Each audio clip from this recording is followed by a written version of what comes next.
Karaha yukta iti bhavaha. It is quite proper that is the entity which undergoes all the samskaras.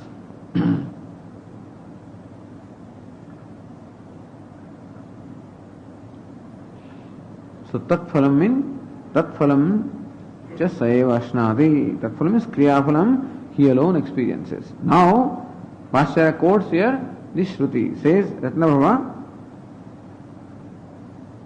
Vishishtasya bhoktritvam न केवलस्य साक्षिणः इत्यत्र मानवाः. That bhoktritvam, that enjoyership or experiencership belongs to the Vishishta, belongs to the one identified with the Upadhi, na kevalasya, and not the pure Atma. Do you have any supporting, the Shastra statements?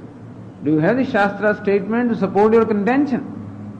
Earlier we just gave Yukti. In support of the Yukti now, Bhashyaka is quoting the Shruti. It is not that I alone say that, but this is what the Shastra says. That the karma phala is experienced by the one identified with the body and not by the pure Atma. And very beautifully Bhashyakara quotes here. So, Vishishtasya bhoktritvam na kevalasya sakshinaha. The enjoyership or experience, Purusha prakritistho hi bhunkte prakritijan gunam. It is prakritistha.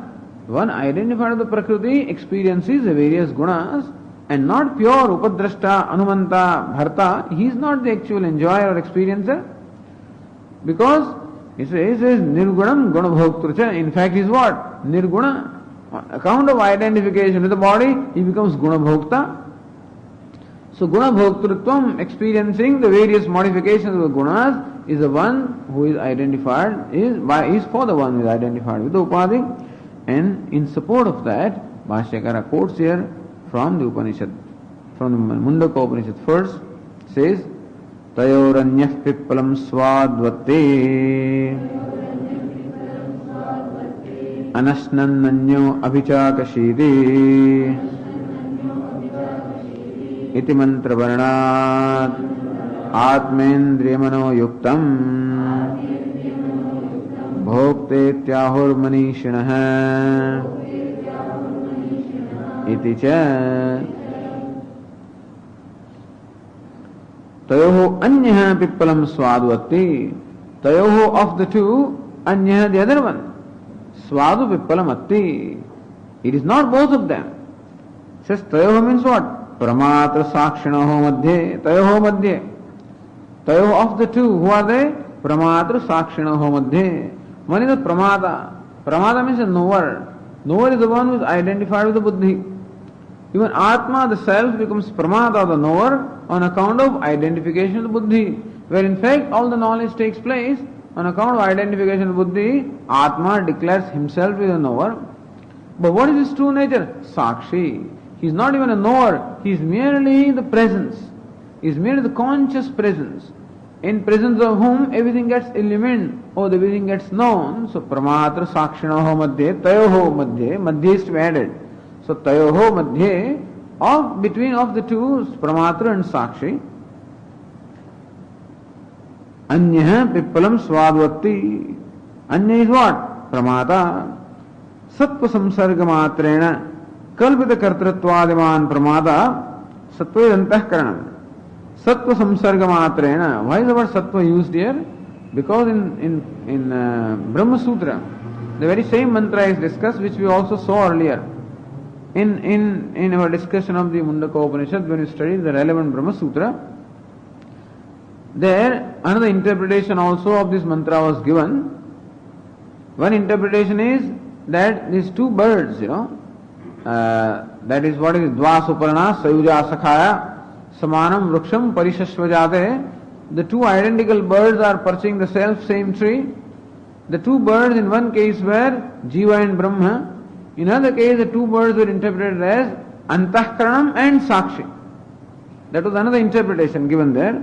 So there the word used was Sattva. One of the words was called Sattva. Here, however, the primary interpretation was it is Jiva and Brahman. So Sattva samsarga matrena or whatever it is, or Antahkarana samsarga matrena. So on account of samsarga or identification with the mind, kalpita kartritvadiman pramata. This kartrutvam also is kalpitam. In fact, there is no kartrutva anywhere. Looking at it, amazing thing is, nobody is doing anything. Who can do? In fact, there is nobody who can do anything. There are only two entities, Purusha and Prakriti.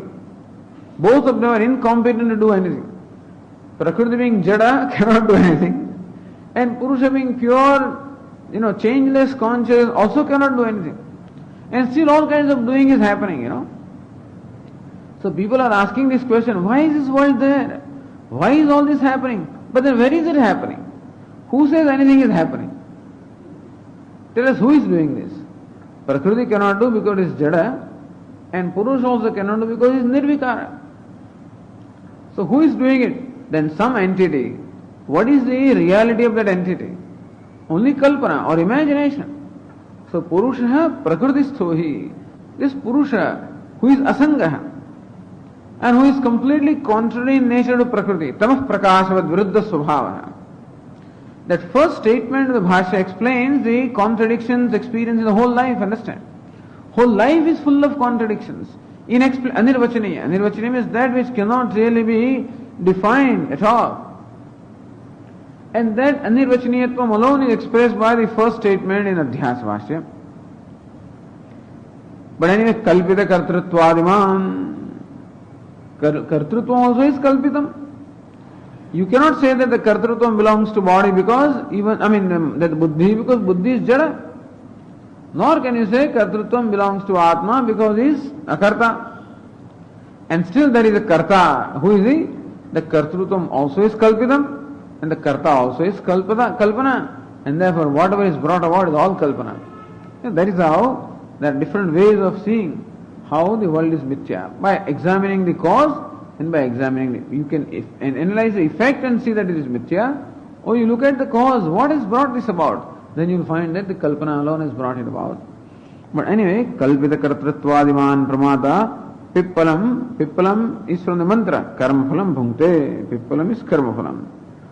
I don't know why Purnanandi has to give that, but says pippalam karmaphalam bhunkte. So this one experience is, so pramatra sakshanoha madhye pramada pippalam atti bhunkte. It is pramada or kalpita karta. Kartruttvadiman, the one who has this notion that I am a karta, bhokta, he is the one who experiences karmaphala. Seva shodhitatvena anyah sakshita prakashate. Does it mean that there is another entity? There is an entity other than this karta? He says no. Seva shodhitatvena. That very same one, when properly understood. Shodhita means not purified or anything. When he, upon vichara or inquiry, when he is properly understood or known, anyah sakshitaya prakashate. The very same fellow who so far appeared as a pramata, as a jiva, as a doer or the enjoyer, he is the one now who shines as the very sakshi. Not that the sakshi is different from pramata. That is why there is an excellent, this imagery is given.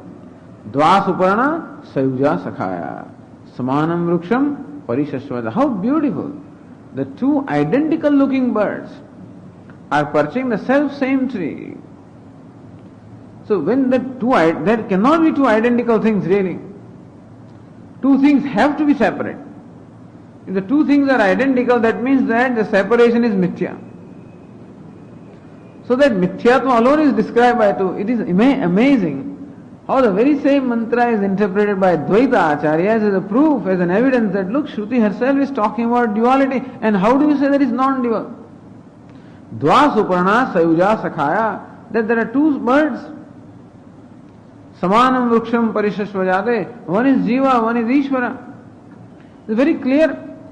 Tayoho anyah pippalam svadvati, of that day the Jiva experiences the karma phala.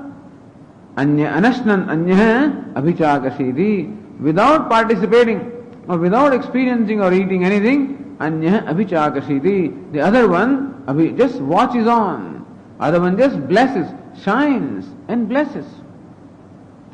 There are two entities described right here. How can you talk about the non-dual?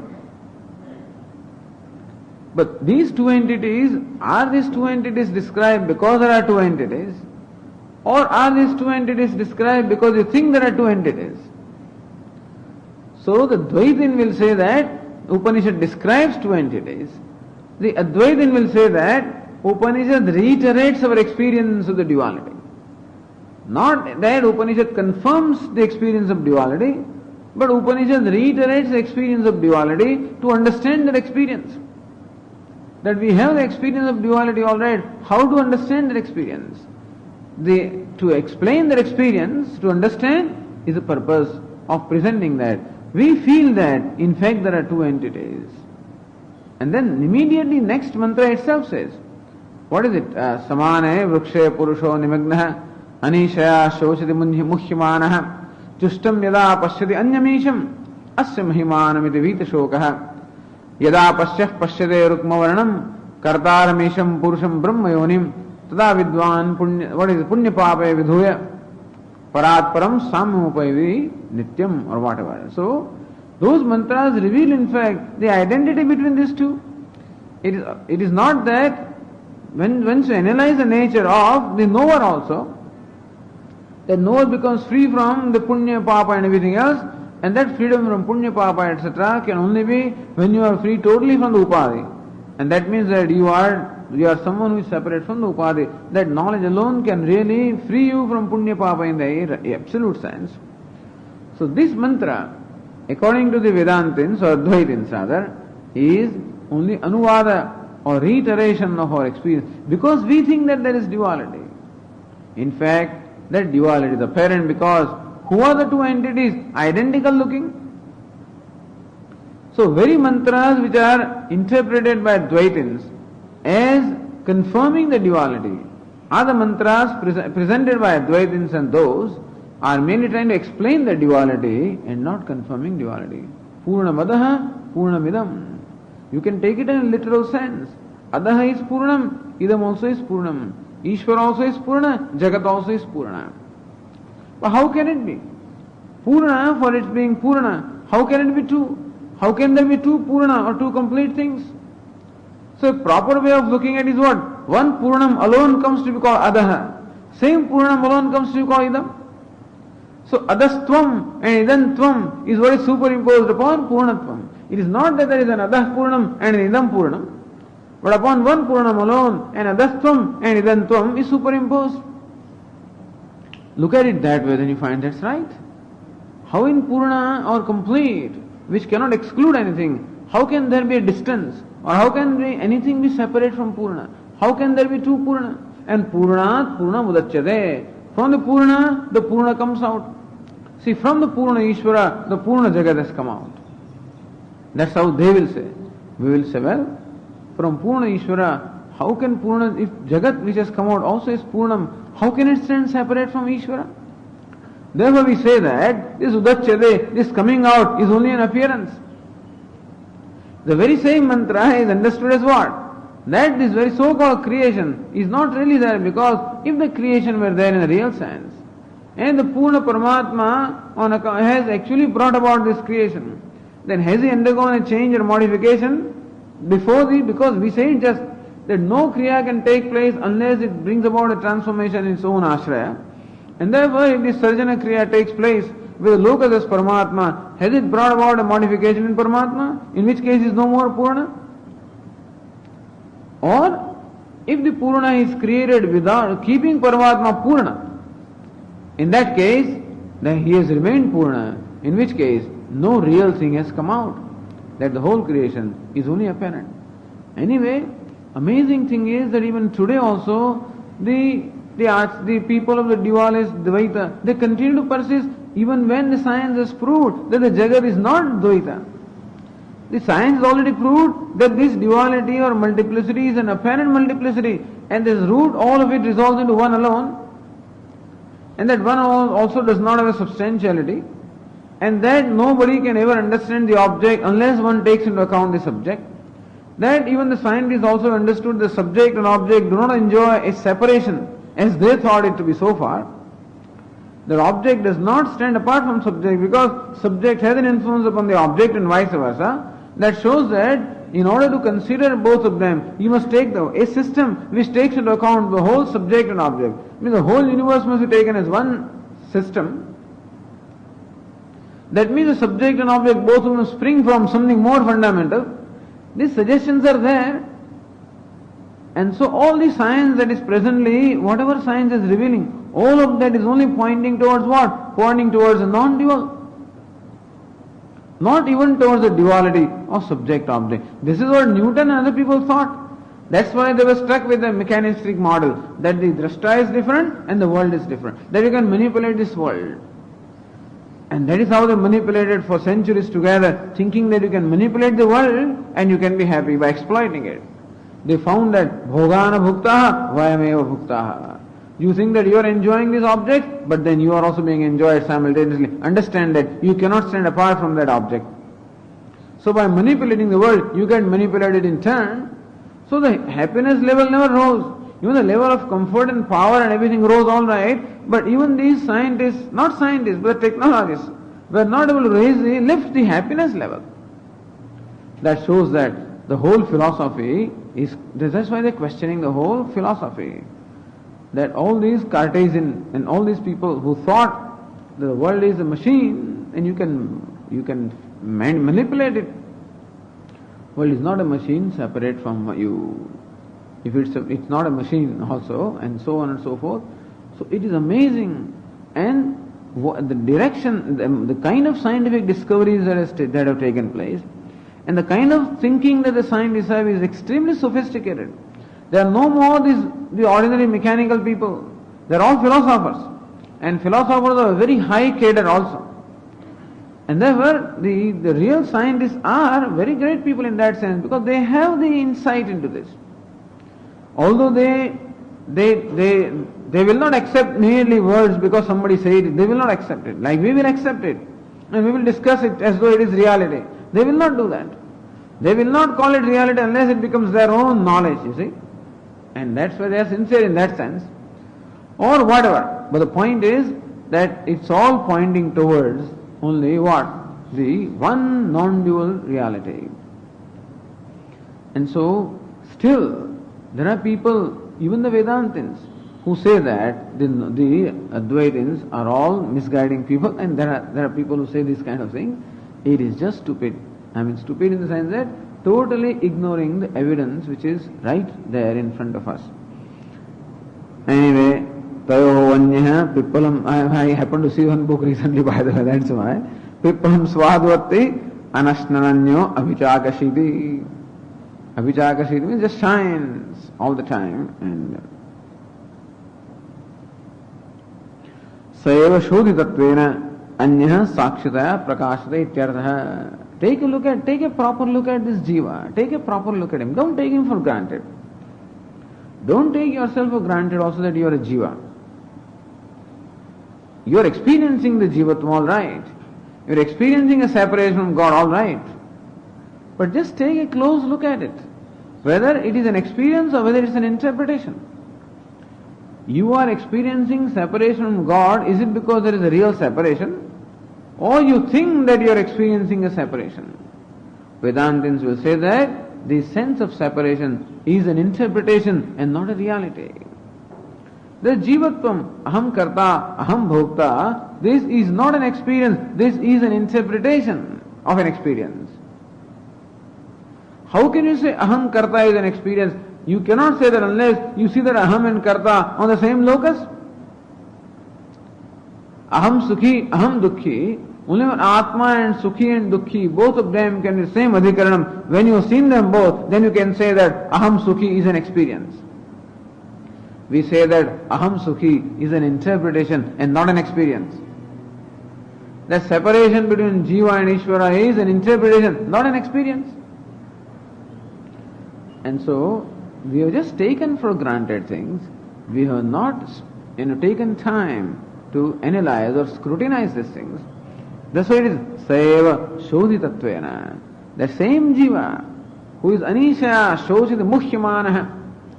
As Shankaracharya explains, like an alabu, like a gourd, that is like a bottle gourd, which is normally which has capability of floating in the water. But on that bottle gourd, if you tie some two rocks, the thing sinks in the water. And when some force comes, it comes to the surface. Again, by the pull of the rocks, it again goes down.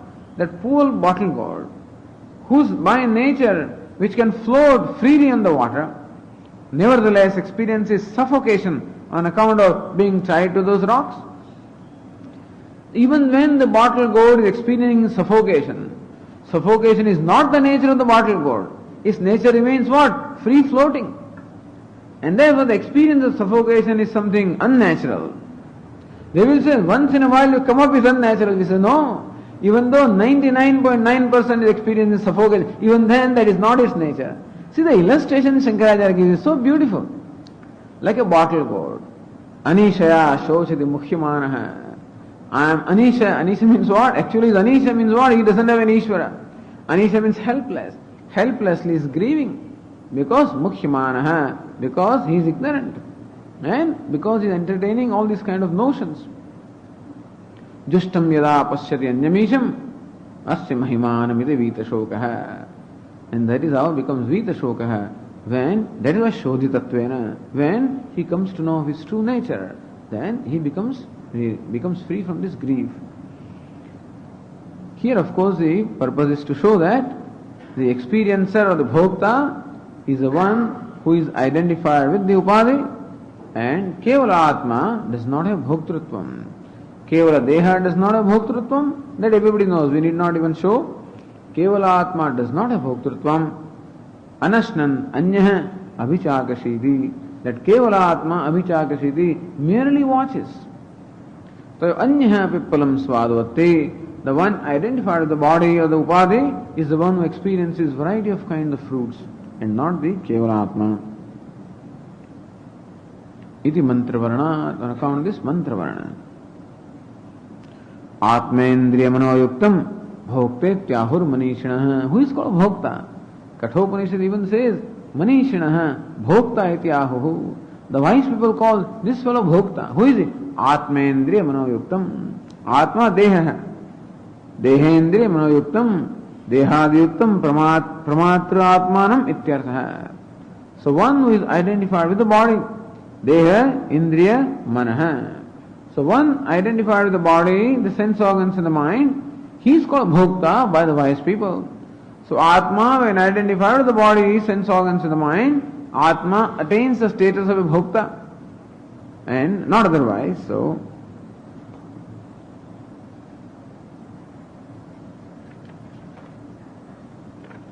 okay, now continuing. Evam Supadikasya Chiddhatoho मिथ्या संस्कार्यत्व उक्त्वा निरुपाधिकस्य असंस्कार्यत्वे मानवाः एकः इति तथा एकः इति.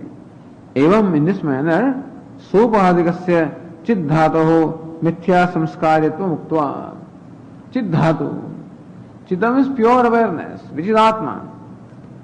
Sopadikasya Atmanah. The Atma is Sopadikah, meaning one that is identified with Upadhi, conditioned by the upadhi, that is Jivatma. Mithya samskaritvam uktva. And so that samskaritvam is there. Who gets Atma, there is samskaritvam of the sopadikasya. As far as Atma is concerned, there is no samskara there. Samskara, but in as much as that Jiva itself is a mithya entity, therefore samskaritvam also can be called mithya. Nirupadikasya asamskaritva manamaha. But nirupadhiya, one is chiddhatu, one is Atma, he remains asamskarya. He remains free from any kind of samskara, any kind of an effect of action. Asamskaryatva manamaha. Bhashyakara shows pramanam ekahiti. Says Bhashya. Tatha eko devas sarvabhuteshu gudhaha. सर्वव्यापी सर्वभूतांतरात्मा कर्माध्यक्ष सर्वभूतादिवासः साक्षी चेता केवलो निर्गुणश्च इति.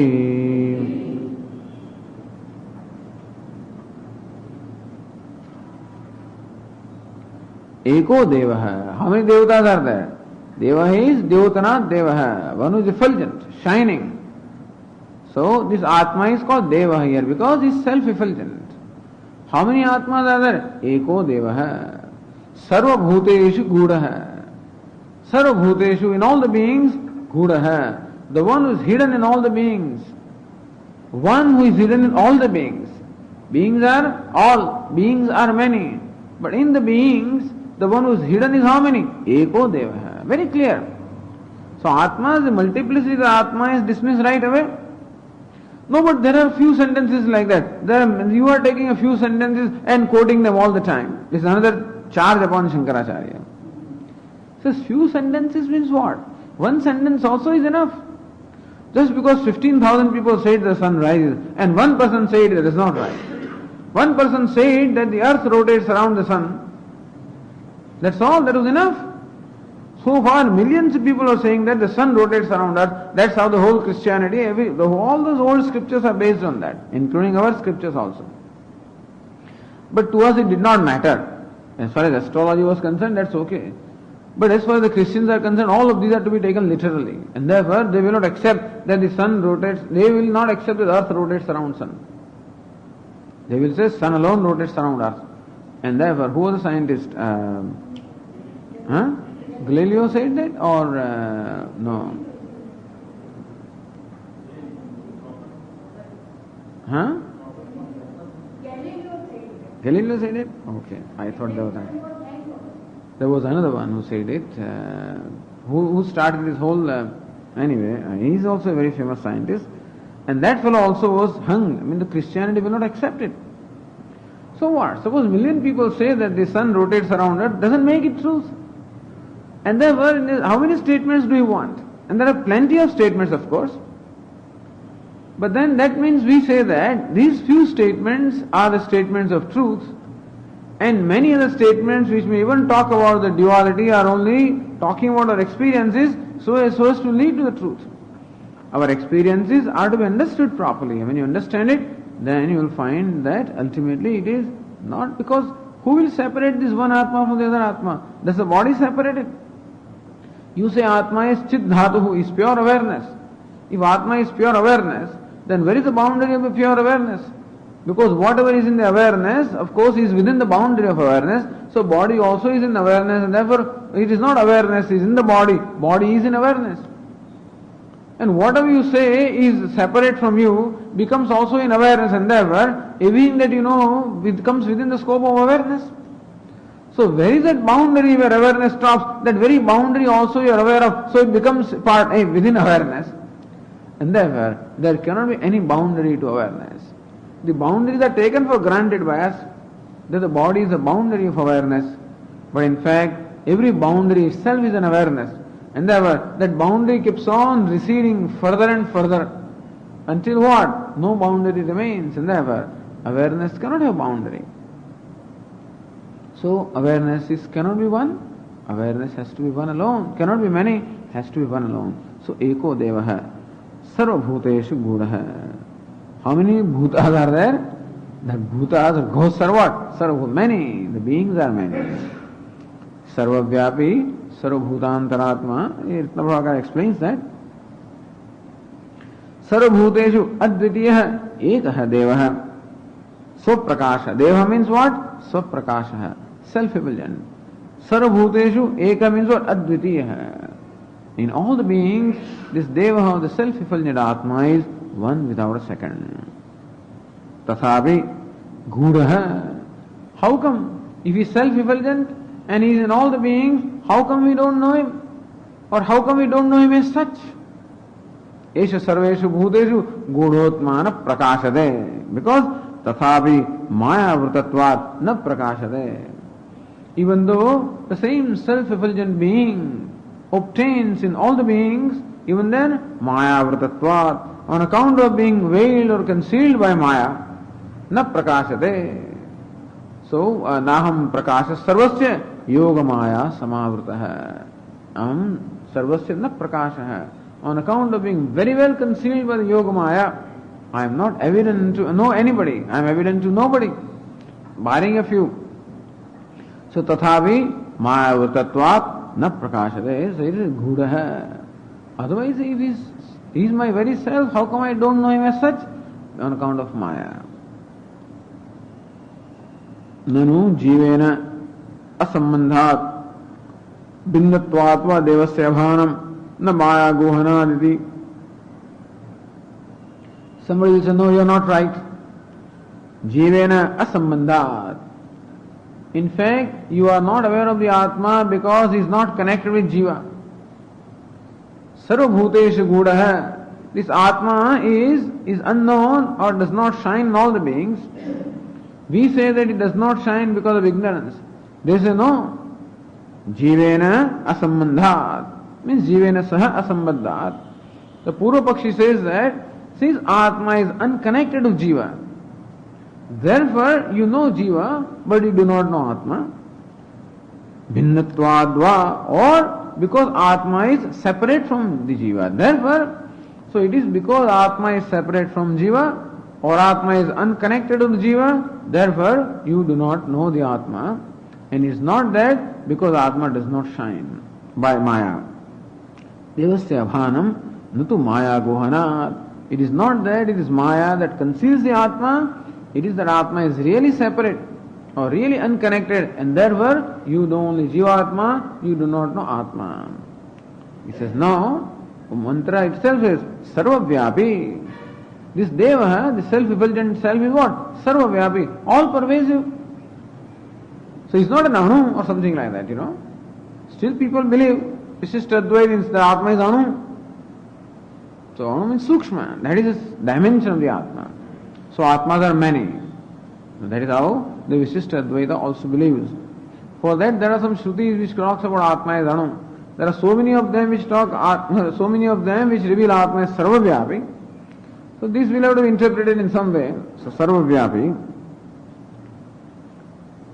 Sarvabhutantaratma, he is all pervasive and the self of all beings, Sarvabhutantaratma. Devasya vibhutvat sarvaprani pratyaktvatcha avaranadeva abhanamityartha. Jivan asammaddat? No. Because vibhutvat, Atma is sarvavyapi, all pervasive, and therefore in and through every jiva, you cannot say that he is unconnected. Or bhinnatvadva, Atma is not bhinna because Sarvabhutantaratma, he is the very self, he is the indwelling self of all. So pratyaktvat, he being the very indwelling self, therefore you cannot say that Atma is separate from Jiva or unconnected to Jiva. He is neither unconnected nor separate. Not unconnected because all pervasive. Not separate because he is the very self. So if he is the very self, never separate from me, and self-shining, and still I do not know him as such, that only means that there is something that keeps me away from it, and that is ignorance. And therefore, avaranat eva abhanam ityartha. So only on account of avaranam. So tvacha, then one a must be added, avaranat eva. So chavaranat eva abhanam ityartha. And so it is only about avaranam that you do not know, and not that is a fact. This is where the quarrel begins. That our experience of duality, that is considered the basis for people to claim that Atmas are many and Ishvara is separate, because that's what we experience. Then the Vedantin says that even though you seem to experience that is still not reality. That you may experience the separation of the Ishvara, not because it's separate, because it's all pervasive. How can he be separate from you? And you think that you are not Ishvara because you are limited, but then he is your very self. So how can he be away from you? He cannot be separate from you, he can be different from you also. He says, no, both of them are inside together, And so that is another thing also. Rutam pibantau sukrutasya lokhe guham nihitau parame parardhe. In one guha, both Jiva and Ishvara are there. They are in one place already, but still separate. No. He is what? Sarvabhutantaratma. He is the very self. The Pratyak Chaitanya he is, and therefore he is the very self of the Jiva also. So it's not that in one guha there are two separate entities. Somebody will say that Ishvara is away in Vaikuntha, so he is separated from me. Says no, Sarvavyapi. He is all pervasive, therefore cannot be separate. Somebody else says that he is in my heart all right, but separate from Jiva. Says no, Sarvabhutantaratma. He is the very Antaratma of all the beings and therefore cannot be separate. And therefore, if we do not know Atma as such, it is not because Atma is what we take it to be, it is because Atma is veiled because of ignorance, not only veiled, but then it is misrepresented or it is misconceived or misunderstood on account of ignorance. There is not only Avaranam but Vikshepa also.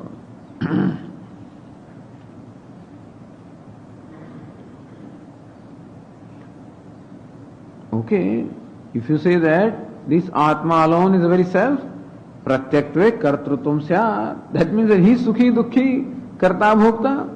If he is the very self, then he alone is the Karta, Bhokta, doer, enjoyer, happy, unhappy. Is that so? He says, na, Karmadhyaksha. He is not Karta. Who is he? Karmadhyaksha. Adhyaksha means what? Sakshi. Adhyaksha means what? One who oversees or overlooks. An overseer is called Adhyaksha, or the one who presides over things. President or presiding over faculty, entity never does anything. Otherwise you are a doer. So supervisor or overseer is the one who does not do anything, at least in India. He will never touch anything, He'll ask these fellows to do, he will always remain unconnected, a witness. So that's called Adhyaksha.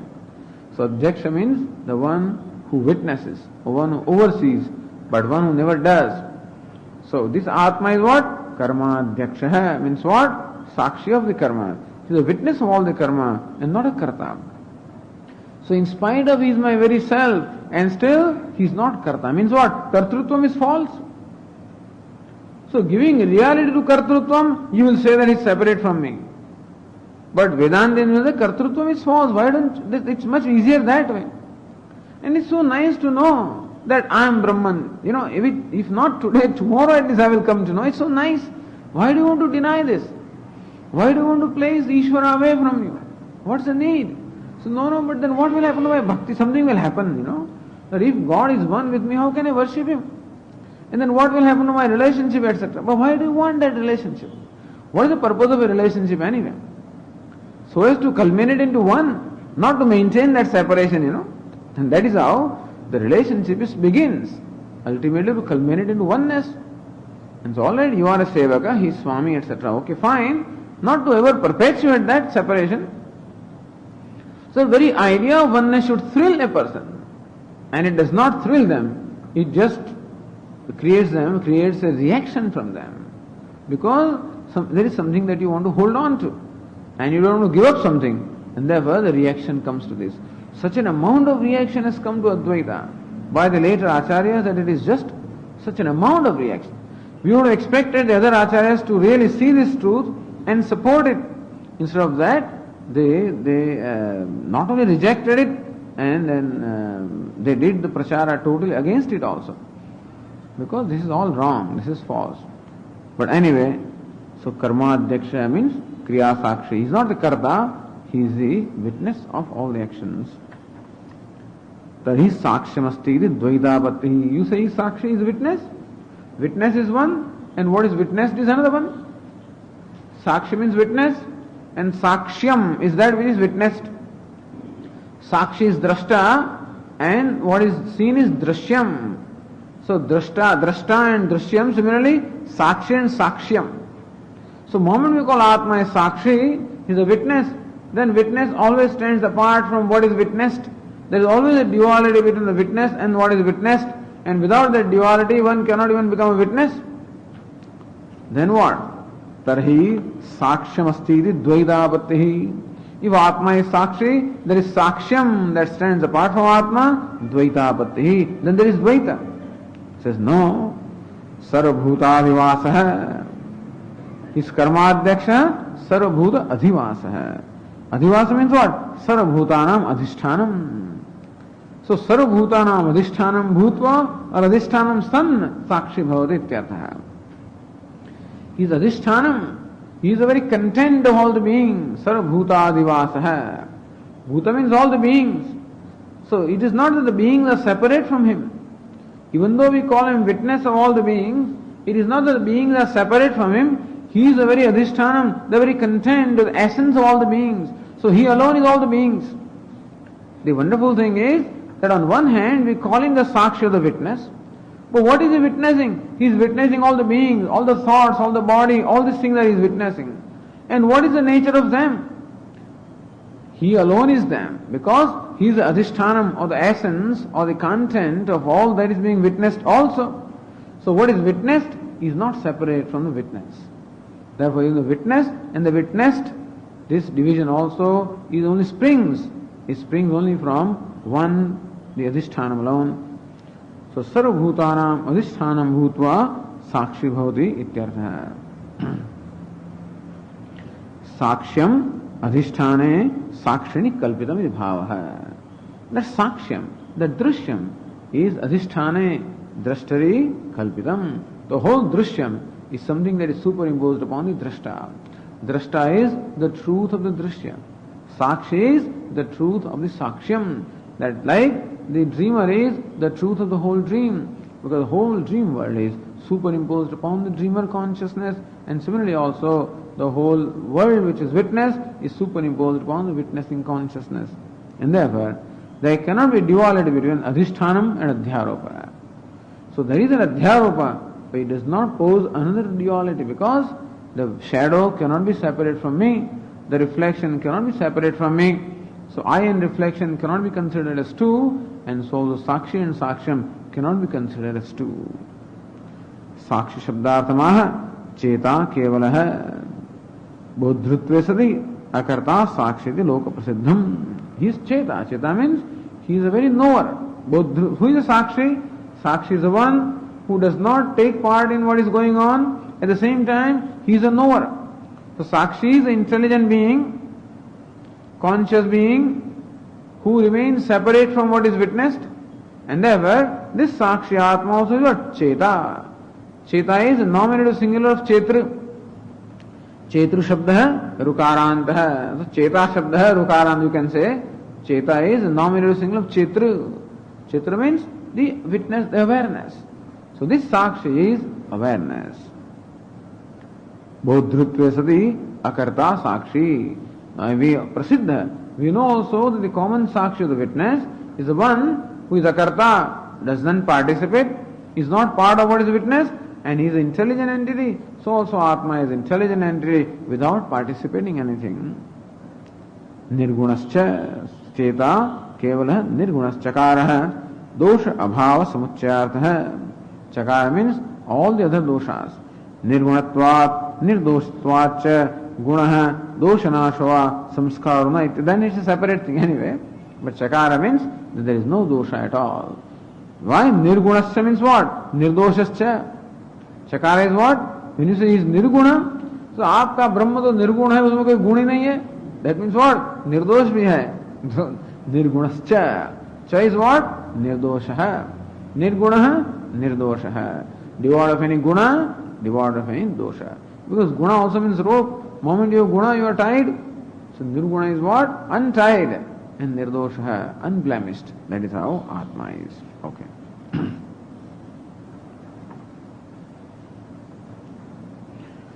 Om Purnamadah Purnamidam Purnat Purnamudachyade Purnasya Purnamadaya Purnameva Vashishyade.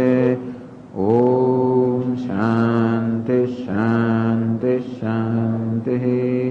Shankaram Shankaracharyam Keshavam Badarayanam Sūtra Bhashya Krutau Vande Bhagavantau Punah Punah. Ishvaro Gururatmedi Murti Bheda Vibhagine Vyomavad Vyapta Dehaya Dakshinamurtaye Namaha. Om Shanti Shanti Shanti. Om Atha Om Atha Om Atha Tu Samanvaya. From page 165. Tenaiva ahankartra aham pratyaya vishayana प्रत्ययिना सर्वाः क्रिया निर्वर्त्यन्ते तत्फलञ्च स एव अश्नाति तयोरन्यः पिप्पलं स्वाद्वत्ति अनश्नन् अन्यो अभिचाकशीति इति मंत्रवर्णात् आत्मेन्द्रियमनोयुक्तम् भोक्तेत्याहुर्मनीषिणः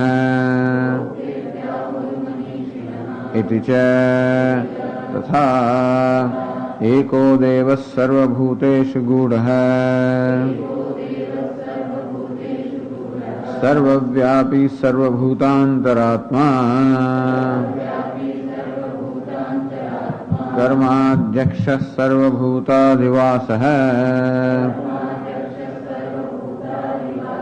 साक्षी चेता केवलो निर्गुणश्च इति सर्वाः क्रियाः निर्वर्त्यन्ते. All the actions are performed by this tena.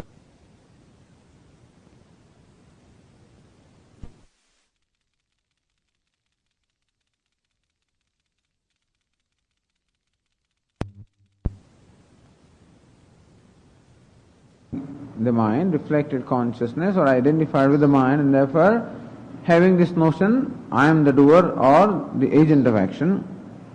Aham pratyaya vishayana, the one who shines as aham, one who shines as aham, or one who is known as aham.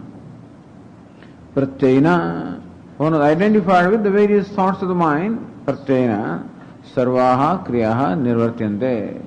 It is this one by whom all the actions are really performed, neither by the Atma, Kevala Atma, the pure self, nor by the body on itself.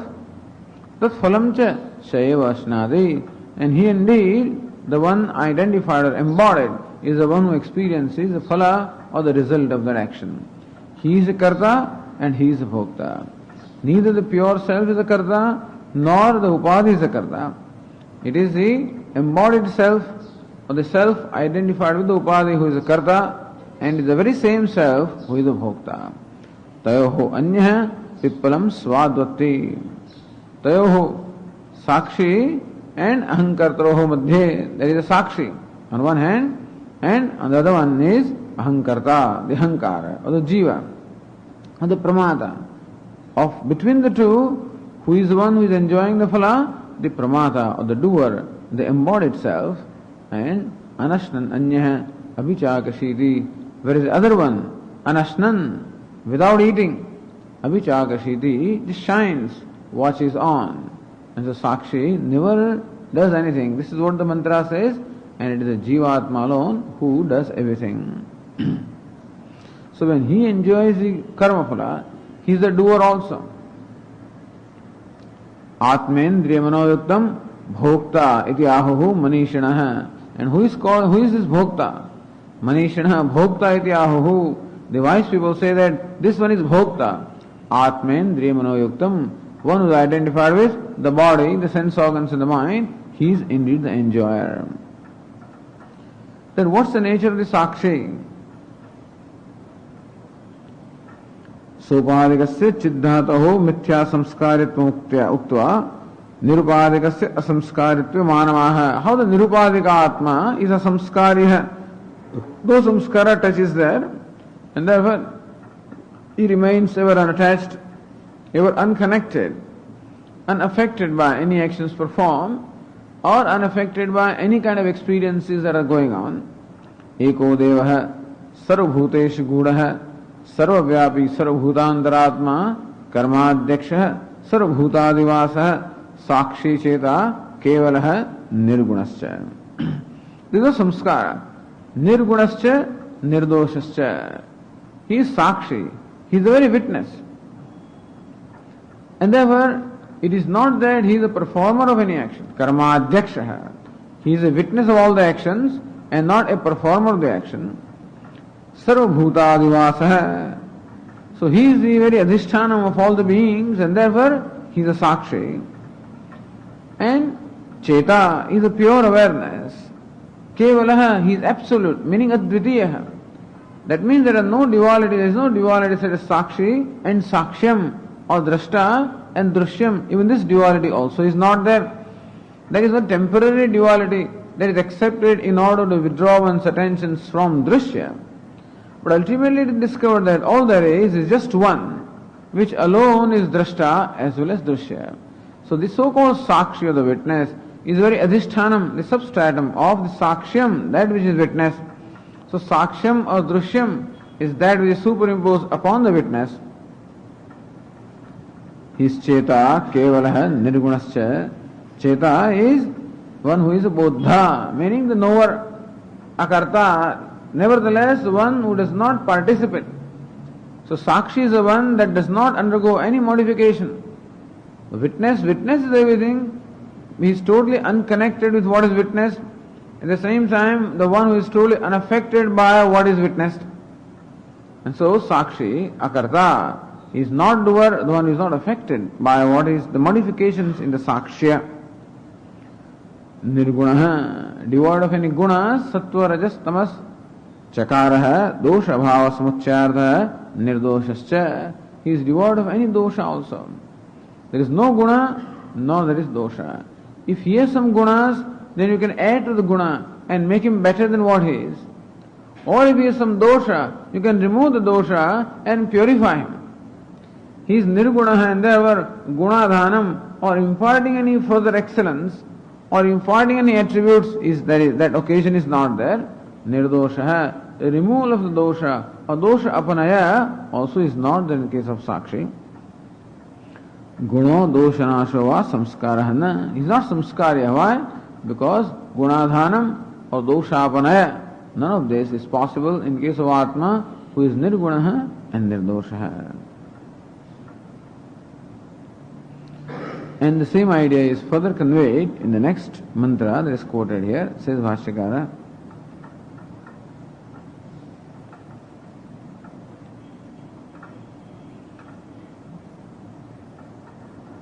So Prakriti Kimayatam, all this whole thing is quoted for Nirgunascha, that's all. The purpose of quoting the whole mantra is Nirgunascha, and that Chakara says Nirdoshascha, and therefore he is not samskarya. However, the other attributes or the other characteristics of the Atma we just stated, they also say how Atma is the one who does not participate, the one who is not touched, one who is unconnected, one who is unaffected. The question also was that when we perform some kriya or act upon the body, is it not that the Atma is the one who gets really samskrita? Atma becomes samskarya. When you perform the samskaras upon the body, do not these samskaras really reach the Atma? The answer is no. Atma such as this is unreachable by any samskara, totally unconnected to the body. But the Atma identified with the body is the one who actually is samskrita. Okay, then further it is said, Saparyagat Chukramakayam Vranam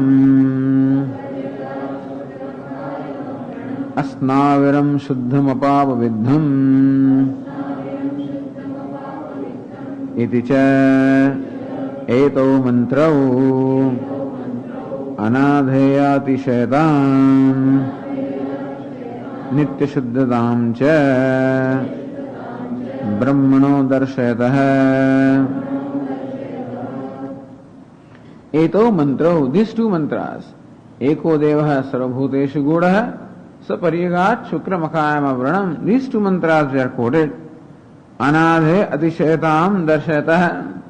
They show how Brahman is the one upon whom no further excellence can be imparted because he is Nirgunaha. Nitya Shuddhadam cha, because he is Nirdoshaha, otherwise that Nirguna has been said with the earlier mantra, Nirdoshatvam has not been said. So the Tikakara said, Chakarat dosh abhava samuchya. Chakaraha dosh abhava samuchayartha. That Chakara shows nirdoshaha. So he is anadhe atishaya, one who is not available for imparting of any atishaya or excellence. Nitya Shuddhascha, one is ever pure, and therefore there is no question of removal of impurity from the Atma. This is what these two mantras show. Sapariyagat, says the Tikakara, Sahaiti Upakramat, Shukradi Shabdaha, Pumstvena Vachyaha. This we remember from Ishavasya Upanishad, that Shukram, Akayam, Avranam, Asnaviram, Shuddham, Apavaviddham, all of these must be transformed or converted into masculine. Shukraha, Akayaha, Avranaha, Asnaviraha, Shuddhaha, Apavaviddhaha. This is how the mantra should be understood. Not only Sahaiti Upakramat, but then subsequently, for this much is quoted here. Otherwise, Kavihi, Manishi, Paribuhu, Swayambhuhu. So all of those are also in masculine. So there is this Samdam Shanyaya. There is this pair of tongues. So Saha is masculine, at the end also is masculine. What is in between also should be of the same nature, therefore masculine.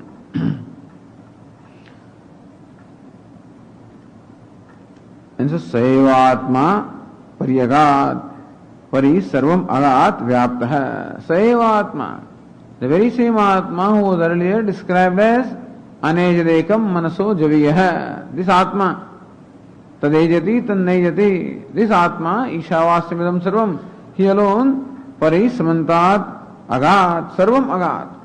He reached everything. Meaning what? He is Sarvavyapi. He is all pervasive. Shukram has been turned to Shukraha. Deeptiman, the self is self-effulgent. Akayaha, Linga Shunyaha. That Shankaracharya explained that Akayam, that means devoid of Kaya or the body. Here it should be understood as devoid of subtle body. Because Avranam, Asnaviram, these characteristics they primarily apply to the gross body. The word Kaya can be employed for the gross body or the subtle body. But then Asnaviram, devoid of Snava. And then what is it? Avranam, devoid of any vrana or devoid of any injuries. This only apply to the subtle body. Therefore, Avranam and Asnaviram should be understood as excluding the gross body, and Akayam should be understood as excluding the subtle body. Akayaha linga shunyaha, Avranaha akshataha. Akshata means one devoid of any kshati. So devoid of any wounds or any injuries. Asnaviraha, Shiravidurha, devoid of any muscles or any, what do you call them? The Shiraha means any veins, so devoid of any veins. Or Anashvaraha itiva, one who is Anashvaraha, so one who is not subject to destruction. Abhyam padabhyam sthuladeha shunyatva muktam. By these two words, Avranam Asnaviram, Atma is shown to be devoid of gross body.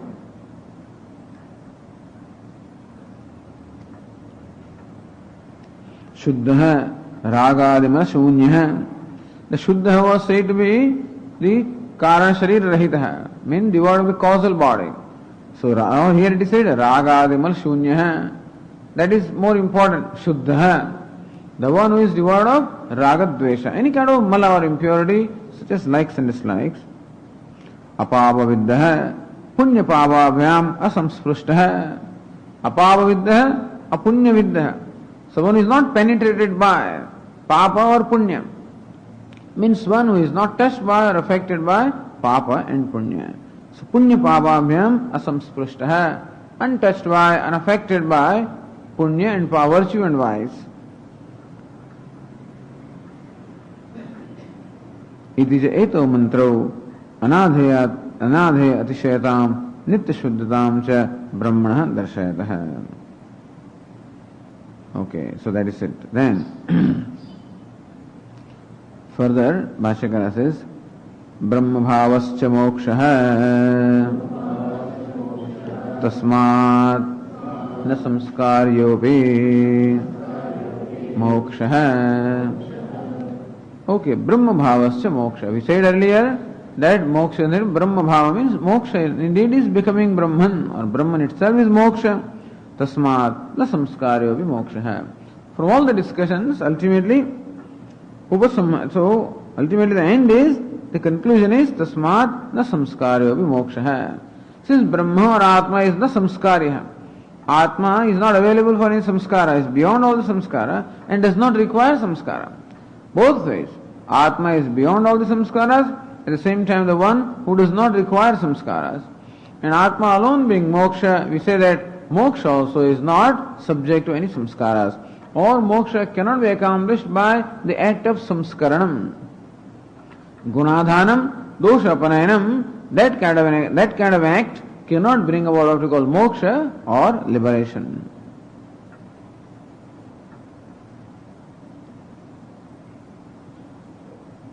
And therefore, ataha iti, says Bhashya again, ataha anyata moksham prati kriyanupraveshadvaram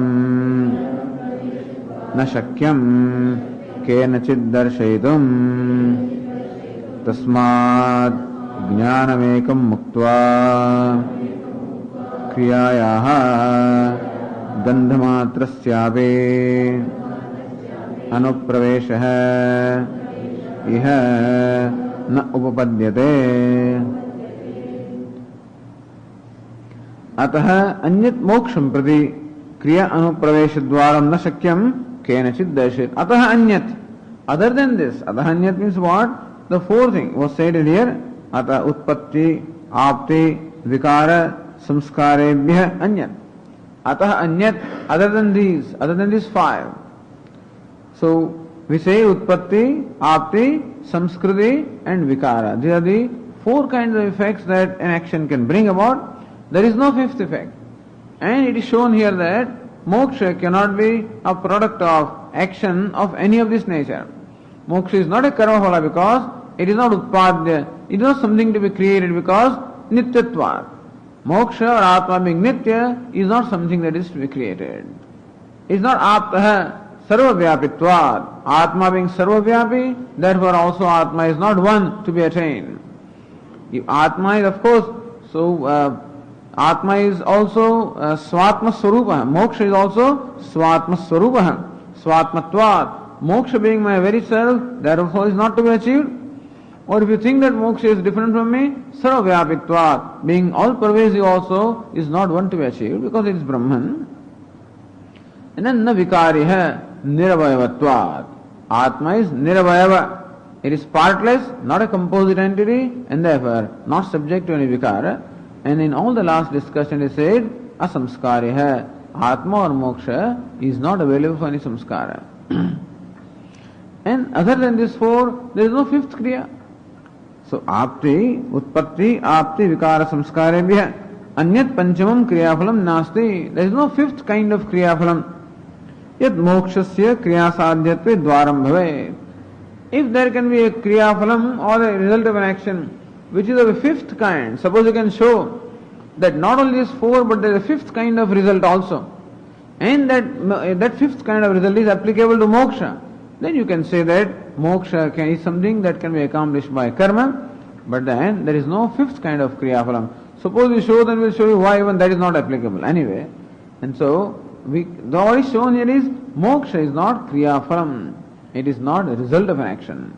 There are four kinds of karma phala, and moksha does not fall in category of any of them, and therefore moksha is not karma phala, and karma phala is that which is achieved by karma. Moksha not being karma phala cannot be achieved by karma, and therefore moksha na kriya sadhya. Nasti yan mokshasya kriya sadhyatve dvaram bhavet. And therefore, had there been a fifth category of karma phala, that could have become the dwar, that could have become the entry or the gate for attainment of making moksha kriya sadhya, but that is not so. So kriya aparesha dwaram na shakyam kenachit darsha. Nobody can show that moksha therefore can be. So kriya anupravesha dwaram moksham prati. That kriya has some kind of a pravesha. Kriya or action has any kind of association with moksha. Kriya has no association with moksha whatever. The idea is that kriya must completely cease. In moksha, there can be no kriya at all. This is the point that is made here. It is not dismissal of kriya or not rejection of kriya. It is just a limitation of kriya or nature of kriya. That kriya or action, it always involves a duality. It always involves the actor or the karta. And that being the case, that kartrutvam cannot be, that is not the nature of Atma, because had Atma been karta or a bhokta, then you would always wind up with kartrutvam and bhoktrutvam. Moksha means freedom from samsara. And kartrutva, bhoktrutva itself is samsara. What else is samsara? Bhoktrutva is samsara. Sukha dukkha sakshatkara bhoga. Experience of pleasure and pain, or experience of what we call the pairs of opposites alone is called samsara. That alone causes in me what? Pleasure and pain, raga and dvesha, dharma and adharma. And that is how karma phala and janma and mrityu. In moment janma is there, the whole accompaniment, the whole series of suffering goes along with this. So samsara means suffering. Suffering is characterized by janma. Janma is the result of dharma dharma. Dharma dharma are there when there is raga dvesha. Raga dveshas are there as long as there is experience of pleasure and pain. As long as there is this need for sukha prapti, dukkha nivritti, it will be there. And therefore we say that this pleasure and pain are there when the bhokta is there. The bhokta is there as long as there is karta there. So this karta and bhokta or kartrutvam and bhoktrutvam ultimately means samsara. Itself kartrutvam is not samsara, let us say, if someone wants to say, but inasmuch as kartrutvam brings about bhoktrutvam, so kartrutvam also is an exertion that I have to do something, but it brings about bhoktrutvam or experiencership.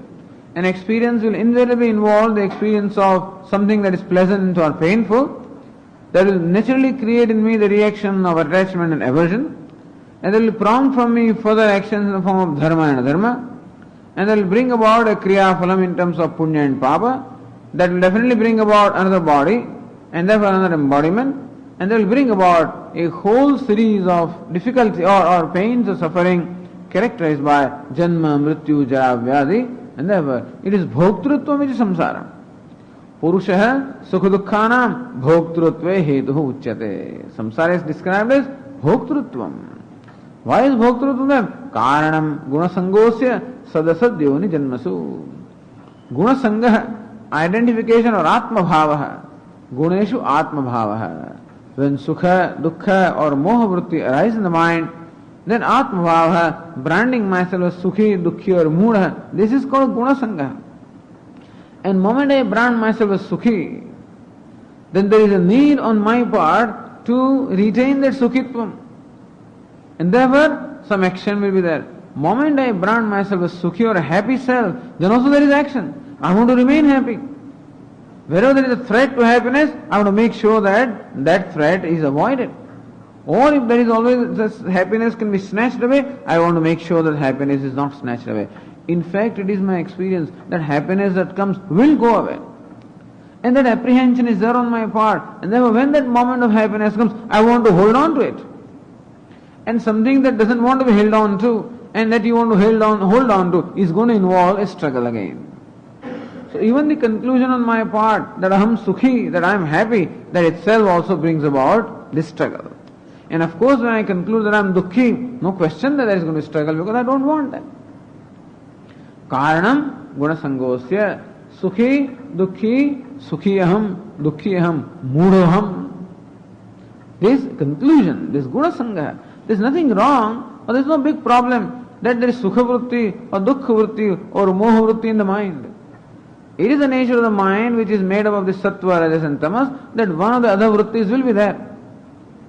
Predominantly sukha vritti may be there, but someday dukkha vritti may come or mudha vritti also will come when you are sleepy, etc. There is no problem. But I am mudha, aham dukkhi, this is called samsari. And that is sadasadyoni janmasu. This is what leads him to sadyoni, asadyoni, or sadasadyoni, urdhvayoni, adhoyoni, or madhyamayoni. And this is how the samsara perpetuates. That is why it is at kartrutvam moment it is there. Understand, samsara is there because kartrutvam brings about bhoktrutvam. Bhoktrutvam brings about the experience of sukha and dukkha. Experience of sukha and dukkha brings about the conclusion sukhiyaham, dukkhiyaham. That brings about the act of remaining sukhi or sukha or avoiding dukkha. That action will be of the nature of dharma and adharma. that will result into punya and papa. And that will result into all the future consequences of that. So, in the kartrutvam, there is a seed of samsara. Or kartrutvam is the manifestation of samsara. And where can karma be? Where kartrutvam is. In fact, therefore, wherever here there is a dismissal of karma, in fact, the idea is dismissal of kartrutvam, not so much karma. Karma in the terms of the movement of hands and legs or the speech of the mind is not a problem, because whether you want it or not, it will be there. Whether a person is wise or otherwise, the action will be there. But the actor should not be there. The agent of action, he is samsari. Action doesn't have to bring about samsara. Just because action is performed doesn't mean that I am a samsari. But if I brand myself as a karta or an agent of action, then definitely I am a samsari. So therefore, whenever they talk about absence of karma in the moksha, actually the intention is to say that there is an absence of karta in the moksha. There can be a karta or a kartrutvam cannot be there in moksha. That is the idea. So na shakyam kenachid darshetum. And therefore, in all this discussion, it is shown how. And if karma had some pravesha, if karma had some kind of an association with moksha, then karta would have been involved. In which case, then nature of moksha would have been something else. But nature of moksha being what it is, karma cannot have any kind of an association, and therefore karta or the agent of action also cannot be there.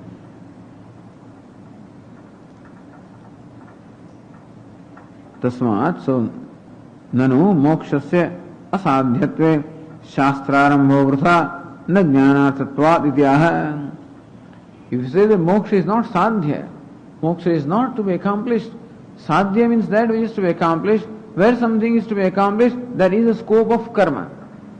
If you say that there is no karma, does not have any scope in moksha, which is moksha is not something to be accomplished, means moksha is already there. If it is already there, then what is this shastra for? If already moksha is there, if I am already mukta or I am already liberated, then what are we doing here? Then mokshasya asadhyatve. If you say that moksha is already accomplished, means I am already mukta, in that case, shastra arambho vrtha, what is the need for study of the scriptures? If I am already free? He says, na jnanarthatvat. You are not right. Shastra arambho na vrtha. The Shastra Arambha has a purpose to serve. And what is it? Jnanarthatvat. The purpose of Shastra is for Jnanam, if not for karma. We said here is that Shastra is not meant for karma. Upanishad is not meant for karma. Does it mean that Upanishad becomes redundant? It says no. Jnanarthatvat Shastrasya. Since Upanishad is meant for knowledge, and it is ignorance that separates me from moksha, and therefore it is knowledge that will bring about the moksha, as though, and therefore, since jnanam is required, therefore shastra arambha is phalavat or arthavat, natu vrtha. So Bhashyakara said, tasmat jnanam ekam muktva kriyayaha gandhamatrasyapi anupraveshah yahana upapadyate. Jnanam ekam muktva. And this was the discussion that was started on page 162. And this has been going on all along, that it was to be shown how karma of four kinds does not have an application in case of moksha. So jnanam ekam muktva kriyayaha gandhamatrasyapi anupraveshaya na upapadyate. So ekam jnanam muktva, living jnanam alone, meaning jnanam alone. So anything other than knowledge does not have, another than knowledge only kriya. So ekam jnanam ekam muktva kriyayaha gandhamatrasyapi anupraveshaya na upapadyate. So this idea should become clear. Nobody says that you give up karma. Just because we discuss this does not mean that you have to give up all karma. It does not also mean you have to give up all upasana. It doesn't mean that. This is to understand the nature of moksha, to understand the nature of Atma. That the very karma or the kriya should culminate into ultimately a growing out of karma. We never give up anything here. You grow out of something. Tyaga in Vedanta, when we say renunciation, it is not discarding something or giving up something. it is growing out of the need for that thing, is called renunciation. So when you say one renounces karma, it means that one has grown out of the need for karma. Like a small child who has renounced a bicycle, a young boy, let's say, who has renounced bicycle. Why? Now he has a scooter. And therefore he has grown out of the need for bicycle because he has grown into something bigger and better. So far bicycle had an application for him. He had something to accomplish through the bicycle. Now the bicycle is no more any application or need because he has grown. And therefore, that is how we say, he has now renounced bicycle. Not that he misses the bicycle. After having renounced, he feels now that, oh, what a pity that I will drag my feet now and I miss my bicycle. That's not renunciation. He does not miss his bicycle because he has attained something which is bigger and better than bicycle. Or bicycle has another way of renunciation is that you are riding a bicycle to go to school and then you discard that bicycle. Is renunciation of bicycle because bicycle has served the purpose. So the purpose of bicycle was to bring me to school or to my destination. And that sadhanam or the means having accomplished that purpose, now I give it up because now its need or purpose has been served. So karma also is sadhanam, upasana, all of them are sadhanas. All of them have certain purpose to serve. And when that purpose is served, then we should know that when that purpose is served, then you grow out. There is a stage when you grow out of karma or grow out of upasana. That karma and upasana have definitely a very significant contribution to make, there is no question about it. But that contribution having been made, then one grows out of karma and upasana, and that is the whole purpose. The Mimamsaka says, or the Vrittikara here says that no, upasana must be there until the end.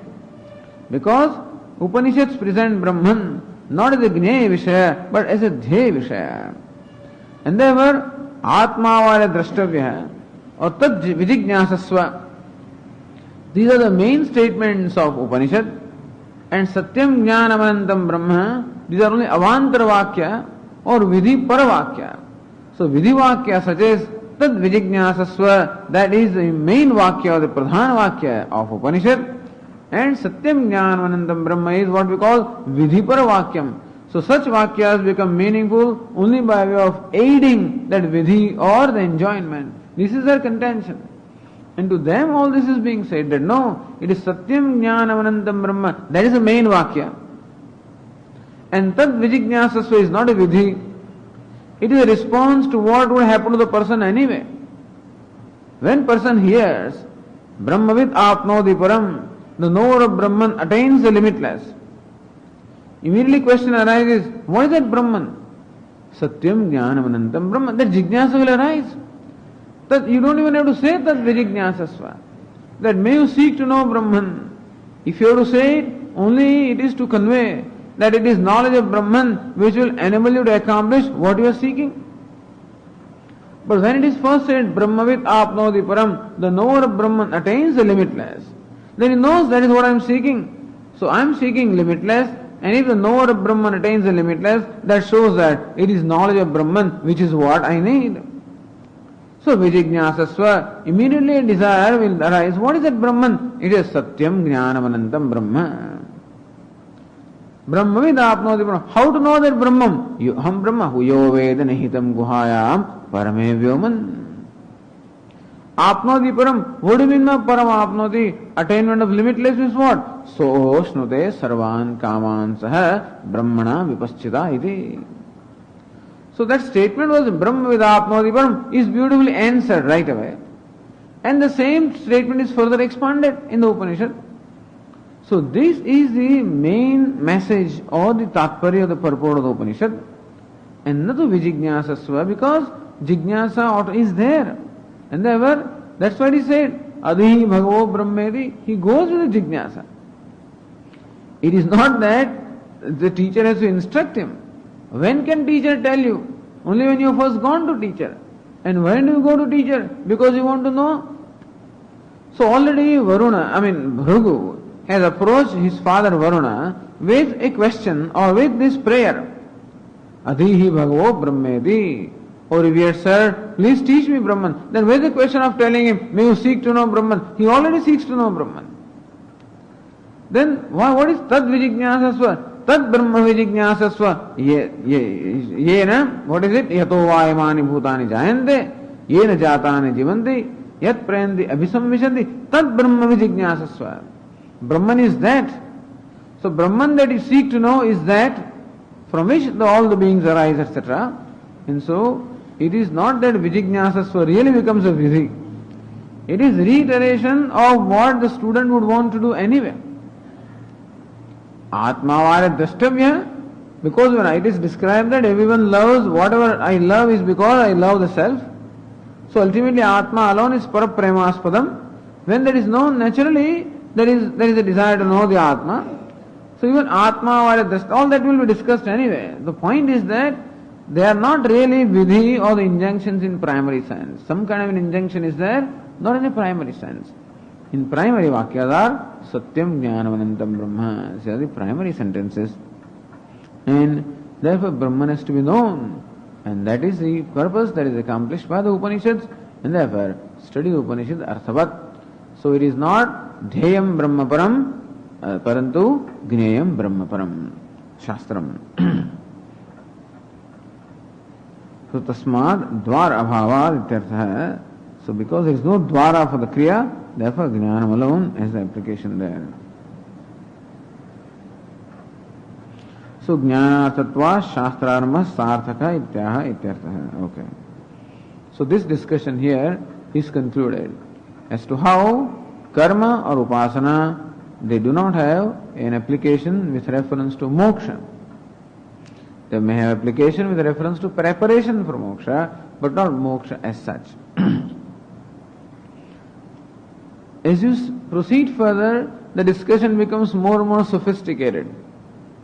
Because further and further the nature of moksha, nature of knowledge is being revealed here by way of raising questions and answering. When you raise a question, there is always a questioner whom we call Purvapakshi. And naturally he will be one of those fellows, whether a Mimamsaka or a Vrittikara or whoever he is.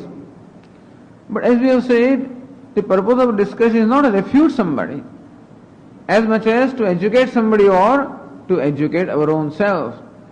And now, a very beautiful question is raised here. Vyaghatam shankate. Vyaghatam means a self-contradiction.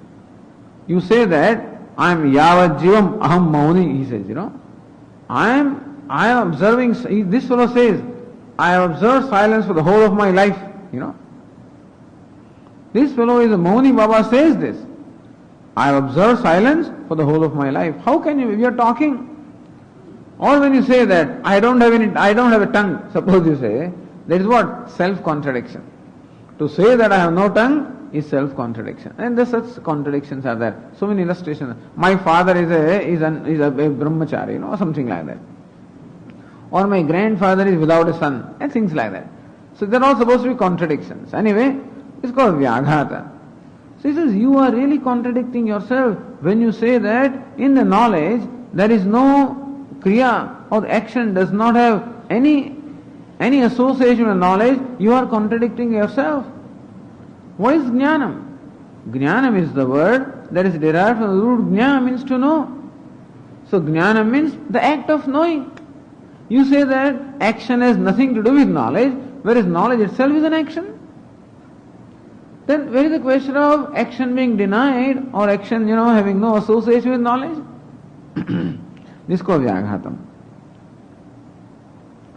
Says Vashyakara Nanu iti.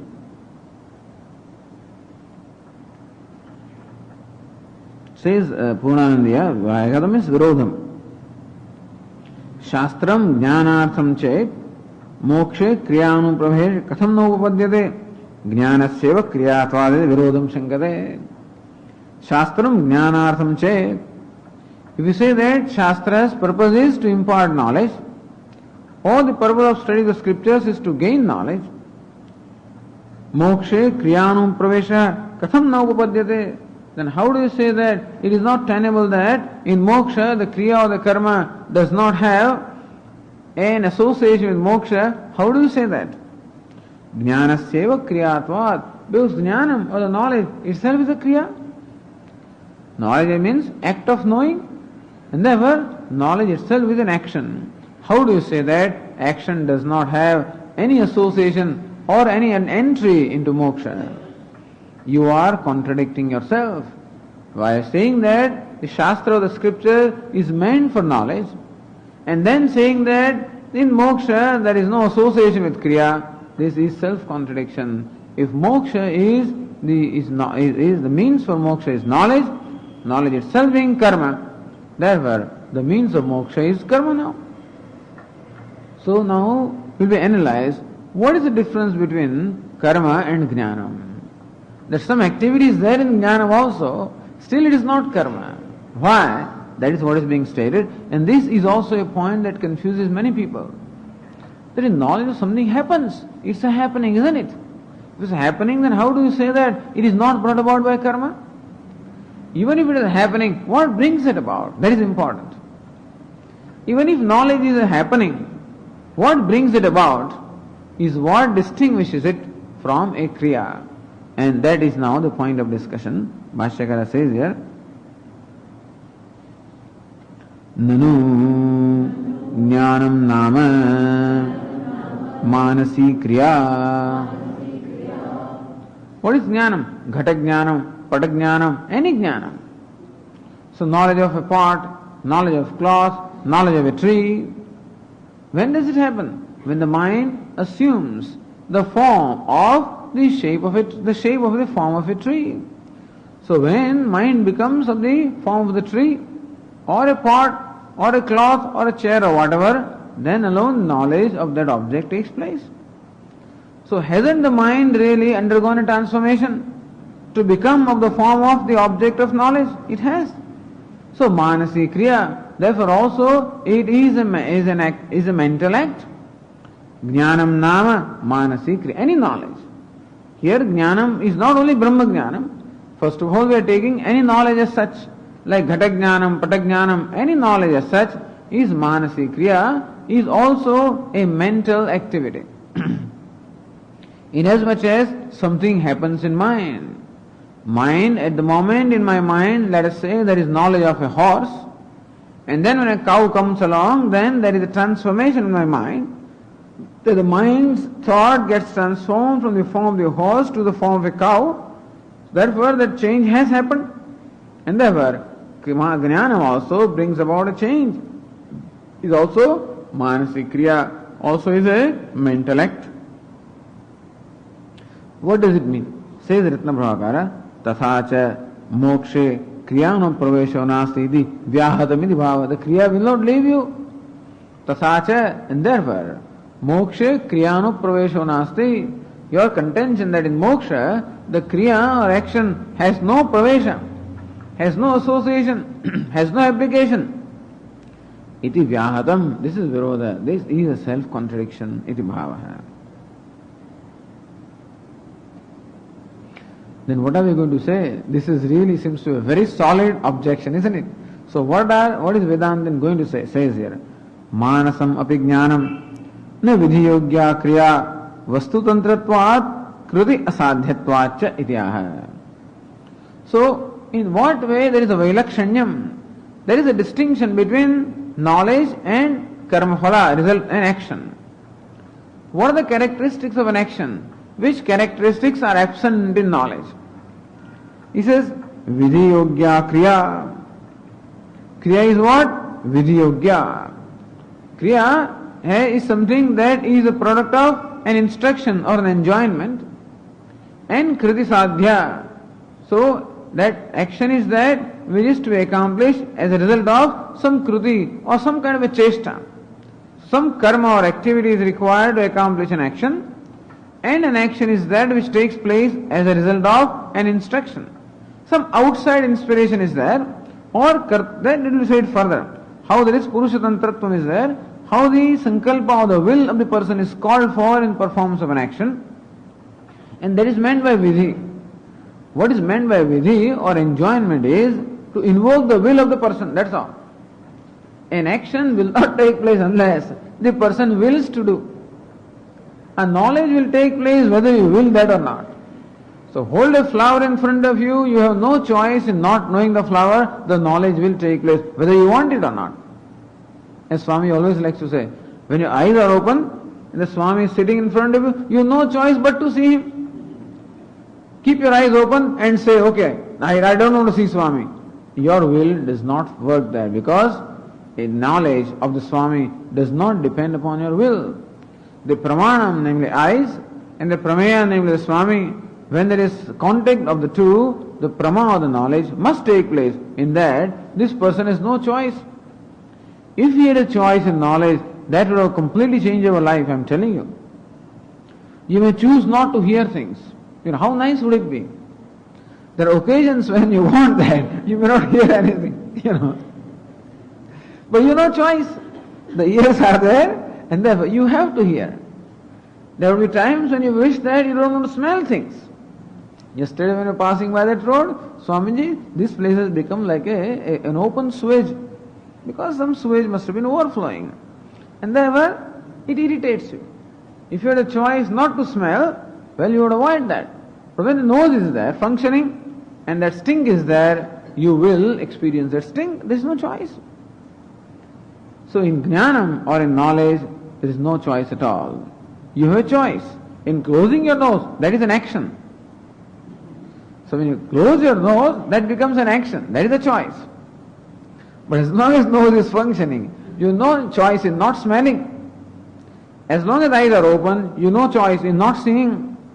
As long as ears are functioning, you have no choice in not hearing.